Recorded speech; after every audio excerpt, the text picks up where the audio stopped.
안녕하세요, 사다리 팀입니다. 추석을 맞이해서 구독자가 1만 명이 넘었습니다. 어떤 내용을 다룰까 너무 설레다가 다시 본질로 돌아와서 오피스텔이 왜 오르는지 다시 한번 내용을 다뤄보려고 합니다. 제가 부동산은 수요, 공급, 유동성으로 오른다고 누차 말씀을 드렸잖아요. 그것에 기반해서 오피스텔이 왜 오르는지 제가 조목조목 하나씩 짚어드리겠습니다. 첫 번째, 수요가 늘었습니다. 너무 싸요. 일반인한테 물어봐도 다 싸다는 말밖에 안 해요. 제가 한번 라이브 때 말씀드린 적이 있는데 대전 미용사분한테 여쭤봤어요. 서울 강남역에 있는 원룸 오피스텔 얼마 정도 할 것 같으세요? 옆에 있는 서초 아파트는 한 30억 하거든요? 물어보니까 글쎄요 한 6억 정도 하지 않을까요? 이러시더라고요. 그분이 서울 출신 미용사셨거든요.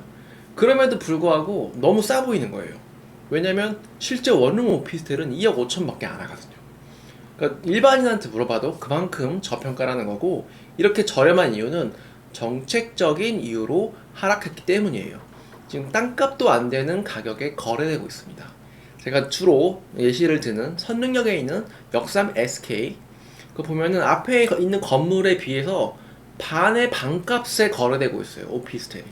그 이유는 양도세라든가 종부세 포함시키다 보니까 정책적인 이유로 하락했다는 거예요. 그 정책적인 요인이 풀리게 되면 오를 거라고 저는 생각을 하고요. 다른 자산군에 비해서 너무 저렴해요. 자, 보세요. 지금 아파트 떨어지고 있죠. 계약금 3억 날린다 그러고. 그럼 지금 사면 어딘가에 물릴 걸 생각하고 사는 거예요.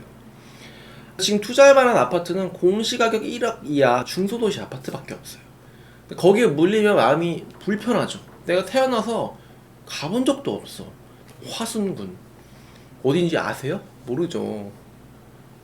이런데 내가 투자하는 것보다는 그래도 서울에 있는 주거용 상품에 투자를 하면 다른 건 몰라도 임대차 수는 많겠다라고 생각을 하시잖아요. 서울 오피스텔 품질 아파트랑 똑같아요. 다만 원룸인 것 뿐이에요. 임대차 수요도 아주 많습니다. 자취생한테는 최상급지의 거주지예요.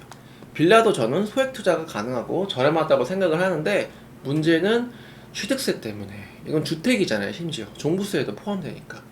그러면은 서울 오피스텔이 좀 빛이 난다라는 거죠. 그게 아니면은 뭐 상가나 토지 쪽으로 눈을 돌려야 되는데 대출이 예전 같지 않고 금리가 올라 버리다 보니까 조금 힘든 건 있어요. 그리고 상가 토지가 저렴하지 않습니다.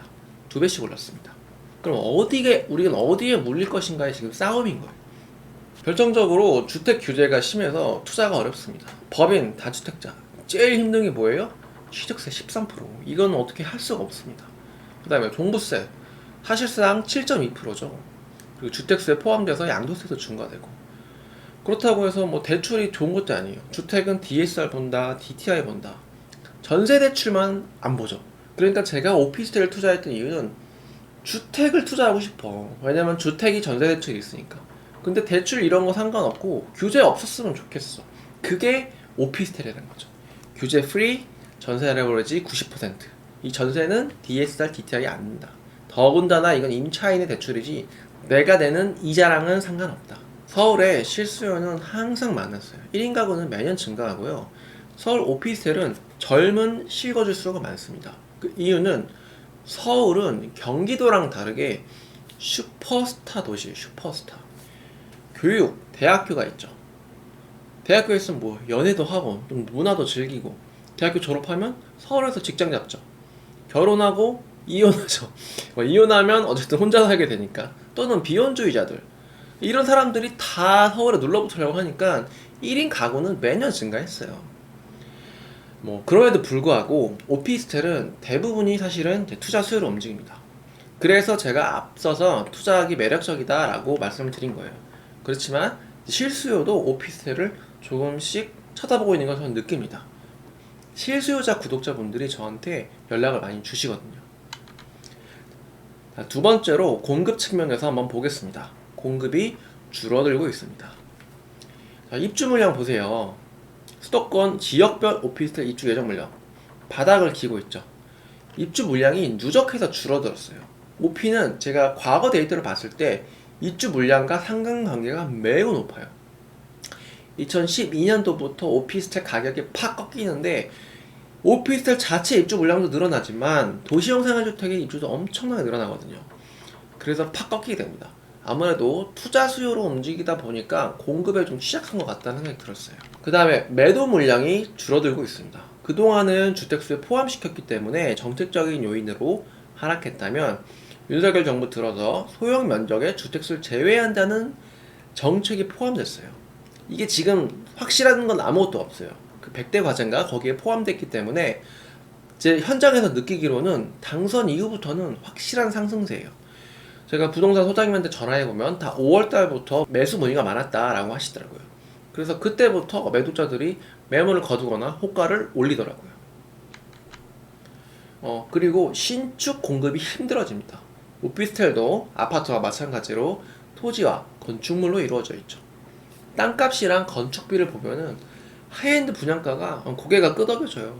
그래, 이제는 그 가격에 분양해도 그렇게 비싸다고는 생각이 안 든다. 왜냐면 땅값은 2배가 올랐고, 땅값은 이렇게 월간 누적해서 올랐어요. 엄청나게 많이 오른 거예요. 그러니까 이 복리로 이게 누적해서 상승했다고 생각하면 정말 어마어마하게 많이 늘었고요.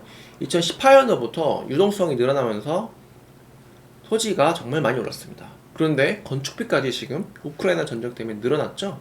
그러니까 공급이 힘들어집니다. 결정적으로 시행의 리스크가 커졌습니다. 자, 물가가 올랐죠. 그래서 금리를 올렸습니다. 건축비는 그대로예요. 사업 비용은 늘어났어요. 그리고 대출받기가 힘들어졌어요. 다들 몸을 사리고 있기 때문이죠. 그리고 원룸으로 분양하다 보면은 분양 성적이 저조합니다. 그래서 대부분 투룸이나 쓰리룸 위주로 공급을 했기 때문에 저렴한 원룸이 없어요. 어디 원룸 분양했다는 소리 제가 잘 못 들어봤습니다. 그만큼 앞으로 들어올 공급이 줄어들었다 라고 이해하시면 좋겠습니다. 자, 마지막 세 번째, 유동성이 몰려옵니다. 자, 통화량이 지금 늘어난 건 누구나 다 공감한 사실이죠. 그런데 인플레이션이 어떻게 오피스텔에만 안 올 수가 있죠? 똑같은 토지, 건축물로 된 부동산이잖아요. 왜 아파트는 인플레이션 때문에 오른다고 하면서 오피스텔은 그 논리에서 예외로 되는지 잘 모르겠습니다. 제 생각은 인플레이션이라는 거는 동시에 반영되지가 않아요. 시간차를 두고 영향을 받는 거예요. 그 가장 위에 있는 게 서울 아파트고, 수도권, 광역시, 중소도시 아파트, 수도권 투룸 오피스텔까지 유동성이 왔습니다. 여기 밑에 안 보이시죠? 여기 서울 원룸 오피스텔이라고 제가 써놓고 그 옆에 미술품이라고 적었습니다. 이 돈이라는 녀석이, 그러니까 유동성이 황금성의 가장 좋은 데서부터 가장 안 좋은 데까지 지금은 요 바닥에 왔다. 그래서 오피스텔이 오를 순서다. 돈의 방향이 오피스텔로 정해졌다는 거예요. 자, 양도세 완화됐죠. 아파트 팔죠. 돈이 들어오죠. 현금이. 그 돈을 가지고 사람들이 어디선가 투자를 하고 싶어요. 아파트 떨어지죠. 주식 떨어지죠. 코인 떨어지죠. 그러면 아파트 팔면 도대체 그 돈을 가지고 어디에 투자할까요? 가장 먼저 드는 생각이 안 오른 자산이 뭐가 있을까를 생각할 것 같아요. 결론적으로 오피스텔이 오릅니다. 세 가지로 요약하면 수요 측면에서는 규제가 없는데 유일하게 안 오른 자산이에요. 그래서 투자의 매력도가 상당히 높아요. 공급, 입주 물량과 매도 물량이 동시에 줄어들고 있습니다. 신축은 더 이상 공급하기 힘든 상황이고, 정책적인 요인으로 인해서 매도하는 그 물량이 줄어들었고, 그래서 공급이 줄어들게 됩니다. 마지막으로 유동성. 오피스텔 말고는 투자할 곳이 보이지 않습니다. 제가 오피스텔만 투자하는 부동산 유튜버는 아니에요. 아파트, 상가, 토지 다 하거든요. 근데 이거 말고는 없어요. 대출 규제도 없고 레버리지 전세 쓸 수 있고 아파트랑 비슷해. 너무 좋아, 투자하기. 그래서 오피스텔이 오를 수밖에 없는 이유들이 이렇다는 거예요. 자, 오늘은 추석을 맞이해서 오피스텔 상승한 이유 다시 한번 복습해봤습니다. 수요, 공급, 유동성 면을 봤을 때 오피스텔이 떨어질 만한 요인은 단 한 개도 없다. 이 점 감안하시고 추석이 지나고 나서 오피스텔 상승장을 즐기시면 될 것 같습니다.